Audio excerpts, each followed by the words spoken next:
Dave, thank you so much for hosting us, Lori. Thank you for all of your hard work. Kathy and Jim, it is an honor to be here. And you know, I have such an important message. I have to be very careful that I make sure you get exactly what I'm saying.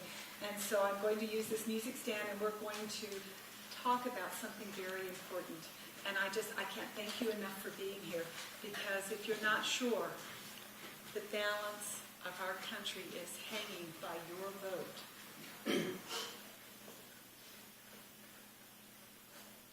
Are you caught in a desperate economic situation with no control?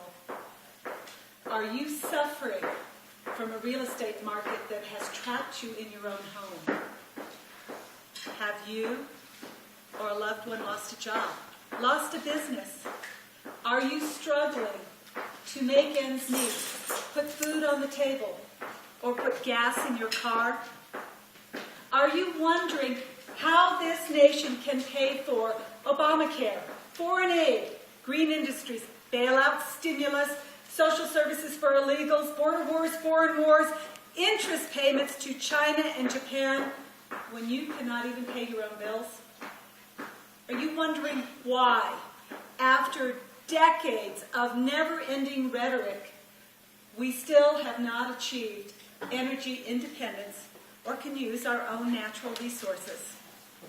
Now, do these questions sound like cheap lines from a late-night television infomercial? Any recognition there? Well, the sad thing is they're not. They are the questions of the day. I am Janice Arnold-Jones, and I am running for Congress in the 1st Congressional District. And I'm inviting you today to join me in the fight, in the work to secure the blessings of liberty to ourselves and our posterity. I'm prepared to serve you. I am an Air Force war orphan, a graduate of Albuquerque High School, a Navy wife of 36 years. Where's John? He's right there. High speed. And we have 2 kids. Commitment to God, family, and country is my middle name. I have been in small business and large business, and I know what it is like to worry about overhead, payroll, inventory, benefits, and layoffs. I know what it means to the people who take the risk to build the enterprises that build the wealth that enable us to create jobs that make our economy work. As former Speaker of the House Tip O'Neill once said, if you want a master's in public policy, you should go to Harvard. If you would like a PhD in politics, go to New Mexico. Kathy just never thought about it this way. I served 8 years in the New Mexico State Legislature, and I have the legislative experience, the triumphs, and the battle scars to show for my service. I made a difference on issues of transparency, budget accountability, and the sacred responsibility to use taxpayer dollars wisely. I helped to kill the bills that were right, and I never gave up fighting for the principles of right action, limited government, limited spending, and open-door lawmaking. I'm running for Congress because my diverse business experience and extensive travel have prepared me to defend this nation. We need to defend it because we are facing a menace to our freedom, our independence, and to the sovereignty of this state. Because our state and nation are being crushed by the weight of debt and a Congress refusing to do its job. Because we are being held hostage by a leader who bows and scrapes to other nations. A leader who has become an American apologist. I'm running for Congress because we're being held back by an ineffective president who succeeded in nothing but creating more debt, more social programs, and who alters, changes, and suspends law by executive order. I'm running for Congress because the current Congress has failed to pass a budget in over 900 days. And because Congress has surrendered our representative vote to a super committee of 12. I hope you're outraged. I'm running for Congress because there are millions without jobs, no hope of jobs, millions who have lost their life savings in the 2008 Wall Street debacle and the real estate fiasco that is emptying our homes, our neighborhoods, and our businesses. Millions paying for the entitlements of other millions who pay nothing and have no skin in the American game. Billions spent hourly on interest payments to other nations. We are now a debtor nation. I'm running for Congress because I'm your neighbor. Because our beloved nation is spiraling towards socialism. Because we are drowning in worthless paper currency in an economic war where other nations are growing stronger while we grow weaker. Because we have been denied our own resources, our own initiative, our own inventions, our own technologies. I'm running for Congress because I believe in the American people. I believe in America's ability to face the truth and find a solution. I believe America can meet every challenge and come out stronger on the other side. I believe in American ingenuity, American innovation, American grit, and the American get-her-done attitude. I believe in the spirit of the American people who always gives a hand up to anyone willing to help themselves. I believe in the Constitution. I believe that our founding fathers wrote the amazing words of the Declaration of Independence, the Constitution, and the Bill of Rights, and that they were indeed endowed with wisdom and vision by our Creator. I'm running for Congress because I have a plan. I have a plan to bring New Mexico to the forefront of energy decisions. Ask me. I have a plan to make the case for New Mexico. Ask me.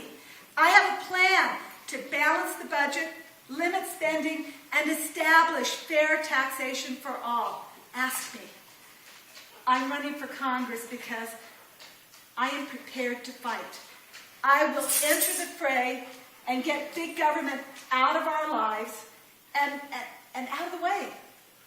I am prepared to go to the very heart of government to fight for and defend the average American, the average New Mexico business from being ambushed by regulatory agencies that wreak havoc on our economy. I'm ready to listen. I'm ready to work. I am prepared by my life experiences to represent you in Washington, D.C. I will strive with you for the soul of our nation. You know, in the summer of 1787, it was hot, it was humid, it was miserable. The framers of our Constitution knew their labor would serve the millions yet to be born as they crafted our nation. The result? A representative republic, stable and resilient, provided that we the people, are willing to work to honor and preserve its constitutional foundation. So I ask you, Billy, what would you do without freedom? Lori, who will you be without freedom? Jim, is our American legacy worth fighting for? Shar, is the work of our founding fathers worth defending? Yes, indeed. So, let's make an oath together. Let us make an oath to work tirelessly for as long as it takes to restore America to the land of liberty, the land of enterprise, the land of opportunity. Let us once again bend to the task before us, pledging to preserve our nation under God, as the shining beacon of freedom and opportunity. 2012 is coming. This is it. We cannot afford to lose, and there is not much time. Join me. Join me now. Join me in the battle for our republic. Send me to Washington. Thank you.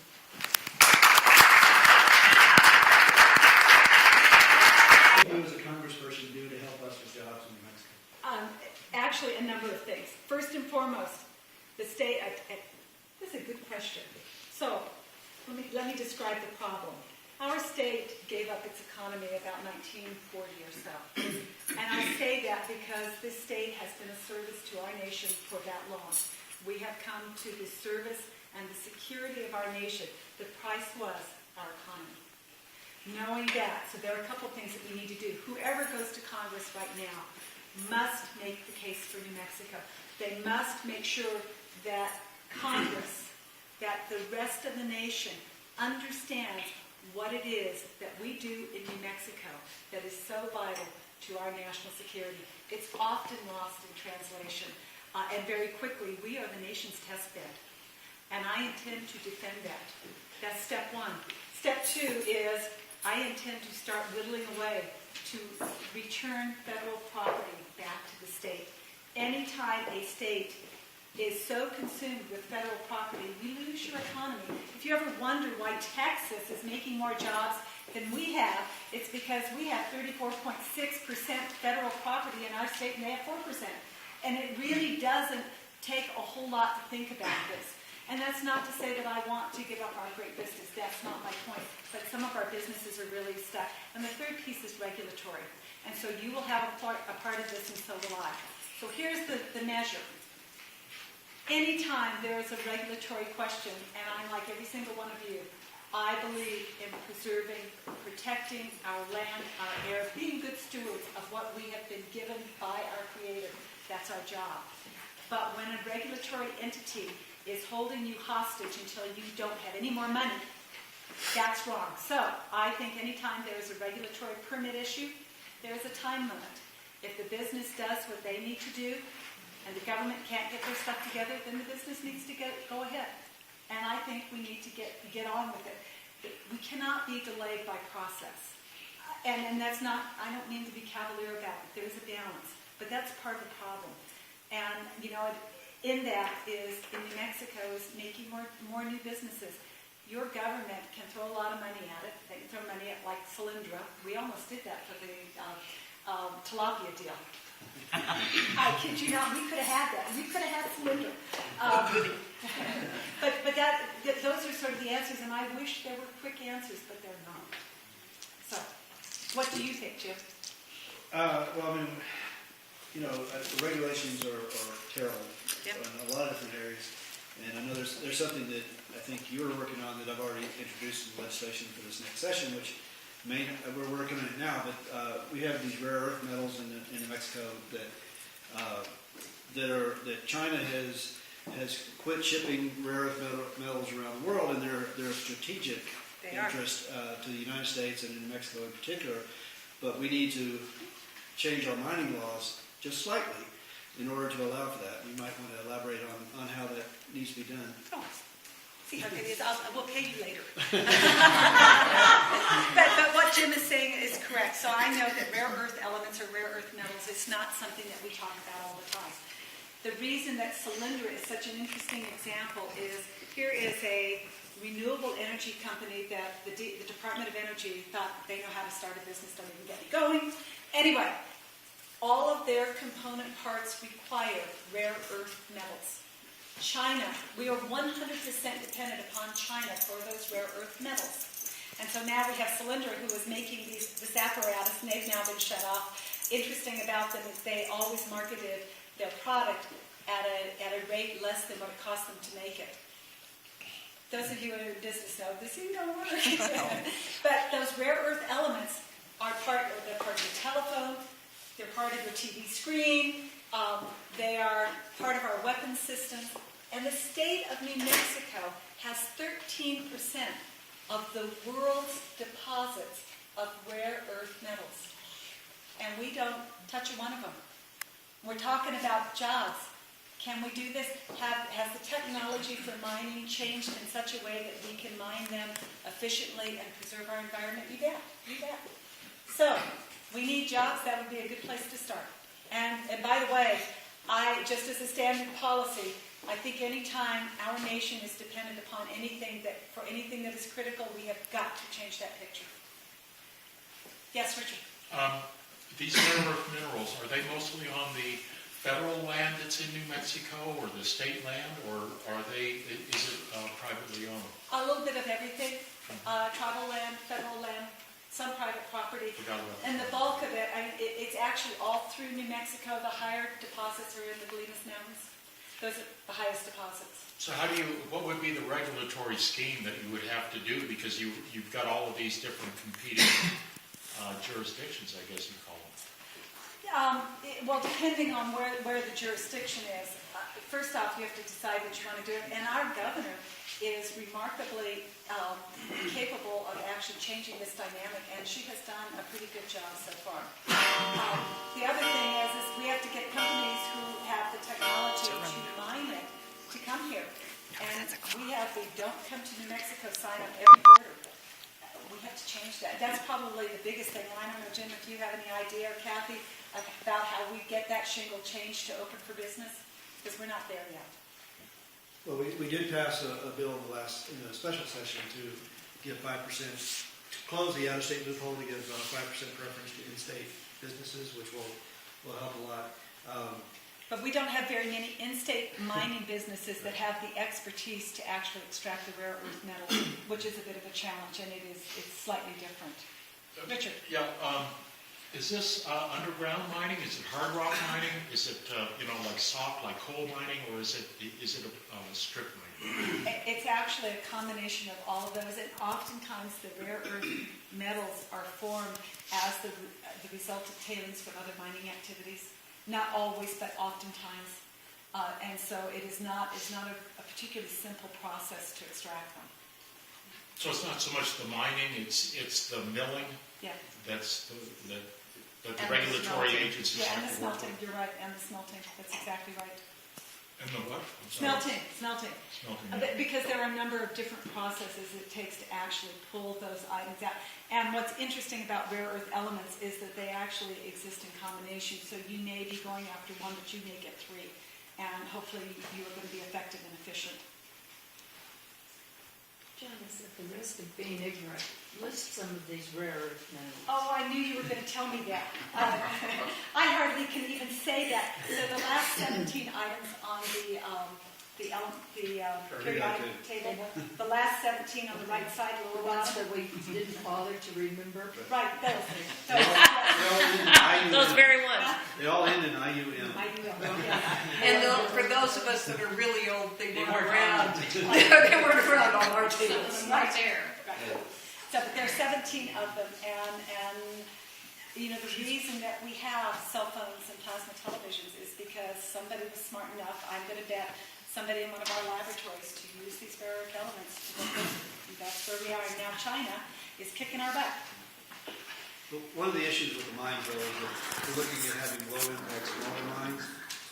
Typically, in Navajo country, where you have uranium mines, they're huge, and most of the ones are not going to be strip mines; they're going to be hard rock mines. But you have to take the metal somewhere else and process them. Is this going to be out of state then, or?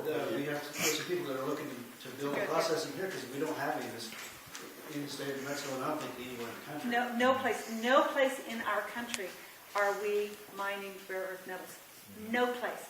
And there are other deposits. Just our state has been blessed with the majority of the deposits. We don't have the only ones, but we have the majority and the highest concentration. And the challenge about rare earth metals is there are not large deposits any place, and they're pretty dispersed because of what they are. So there really are some challenges. Do they show up in veins, or is it just an underground deposit, more like uranium? What I find is they're closer to the surface, and they're like clumps, not veins, more like clumps. Nodes?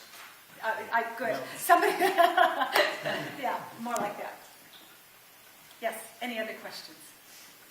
Sure. Janice, well, you've got two Tea Party groups here. Tea Party is very much in favor of a balanced budget amendment. How do you feel about that? Well, I You think, know, the Congress has passed laws about balancing the budget, and Congress is very, very good at forgetting their own laws. yes. I'm being nice. Yes, the last time that was done was 1978, signed by Jimmy Carter, put into effect in 1981, and nobody paid attention. So here's the deal. I say you balance the budget and you don't wait for a balanced budget amendment. I think it's a great thing. You don't have to wait to do the right thing. And Kathy and Jim and I are both, we're in a balanced budget state. You do it. You do it. You don't put it off. And, part of being a pain in the butt on the legislative floor is to make that fight every time, ad nauseum. And I'll do that. And how do you get there? How do you get to the point where because it's hard to agree on things. Just with some different Tea Party groups around the state, we get together and we talk. It's difficult to agree on things. How do you get to the point where you can do that? And we're in such serious need of having that done. How do you get there? Trista, that is a great question. So I have a perspective. First off, trust and a relationship. Why should you do anything I ask you to do if you don't know that what I'm saying is true and that you can trust me to behave in a certain way? Mm-hmm. Trust is huge. And in our Congress, we don't have that. And so having that face-to-face relationship is first most important. The second thing, when you have trust, even in Congress, this is a process.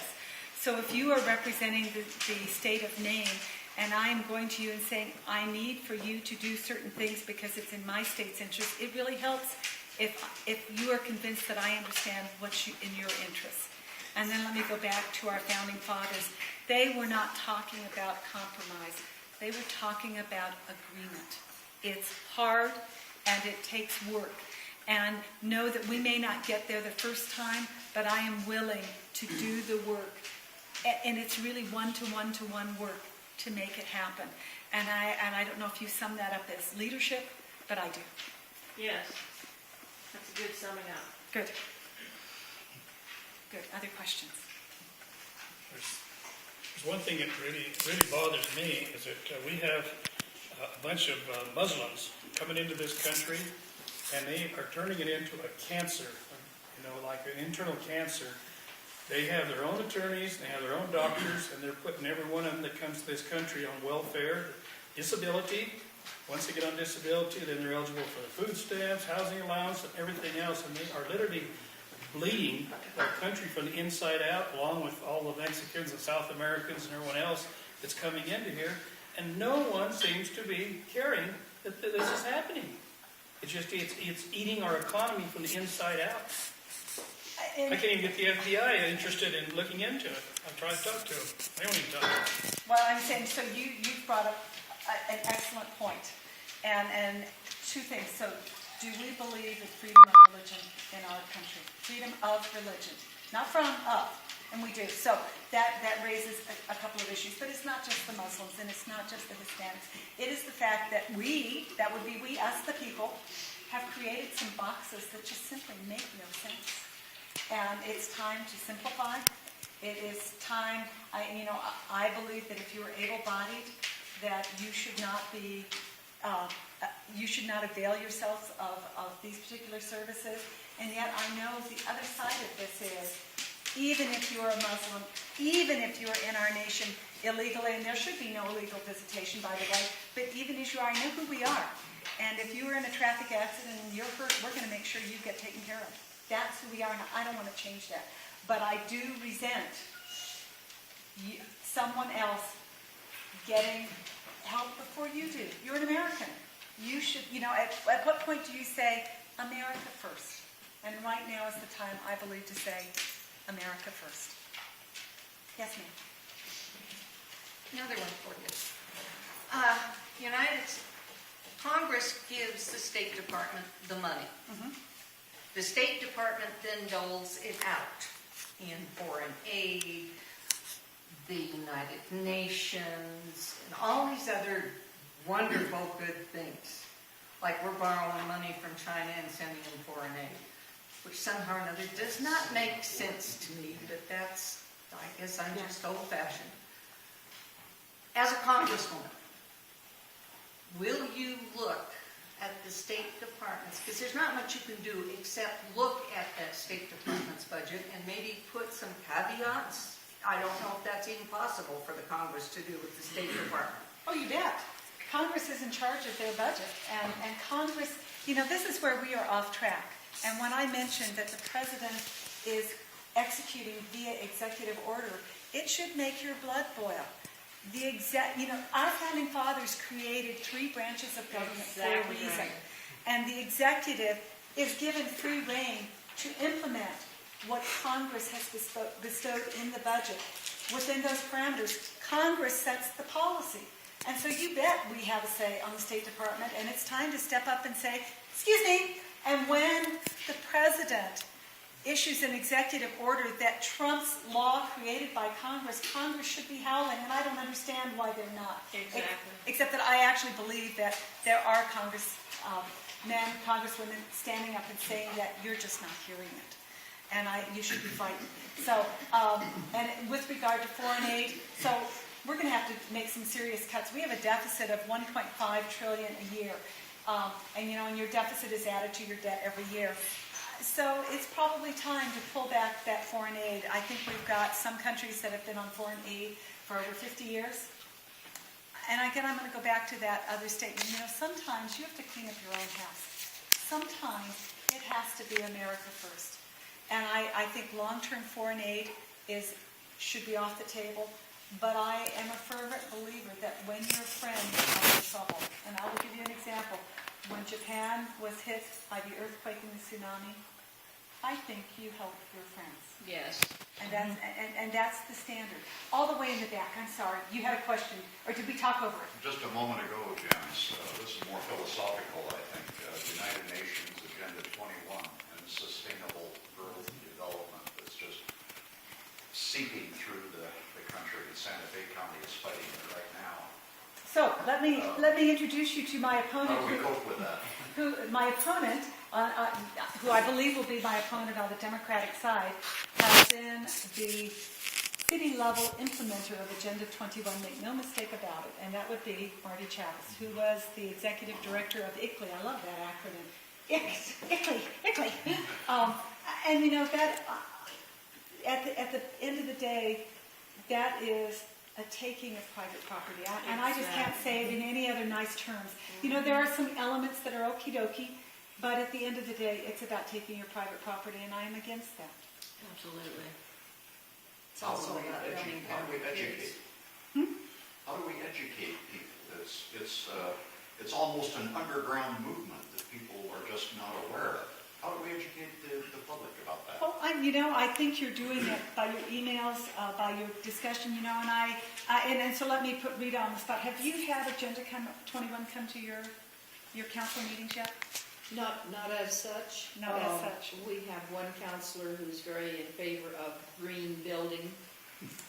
And here's the problem. Not all green, I don't know anything that is 100% bad. I just don't know that. But as a policy, the Agenda 21 is really intends to tell you how you can live on your property, and we'll take your property. And I just don't think Americans need that. I think you are Americans because you can make that decision. I think. But gee, Janice, you get to pay the taxes on it. Well, I would say I'm going to raise my hand and say I don't like that. I don't like that. I have a question. I'm sorry. Go ahead. Rita. I heard on the news that a lot of Chinese ladies are coming to the United States to deliver their babies, so that they have the anchor baby. Now, this is very interesting, coming from an up-and-coming, their upward mobility financially is there. But this anchor baby, when do we say enough? Just by sheer numbers. Yeah, I had not heard about the Chinese. So the anchor baby policy it's fraught with problems, but I believe it has outworn its usefulness. But I had not heard about Chinese women in particular coming here, because I do believe that China has designs on our country. I know why. And I reject that. I reject the notion that the state of Idaho is considering selling 50 square miles of its land to China as a sovereign entity because they're cash strapped. You know, at some point, yeah, had you not seen that? You know, go back and look at the governing magazine. It's very interesting. You know, and so at what point do we stand up and we say, enough? And America first. America first. And of course, you know, the Canadians on our north border are by and large of like mind. Yes. They will, City of Edmonton will soon own the Edgewood water system, a Mexico-American water system. It was homegrown, Yeah. but suddenly it's going to be once again owned by another foreign owner. And however, they're more of like mind than we are. However, the Mexican government is just volatile. And, you know, it is on our border. When you know, and at some point here's it's going to consume those border states. well, that's right. And here's one of the problems with our Commerce Clause. And I do not profess to be an expert on the Commerce Clause, but I think there is something fundamentally wrong when, in the name of the Commerce Clause, that we lose our water rights to entities owned by foreign governments, that we lose our land to entities owned by foreign governments. I just think that's wrong.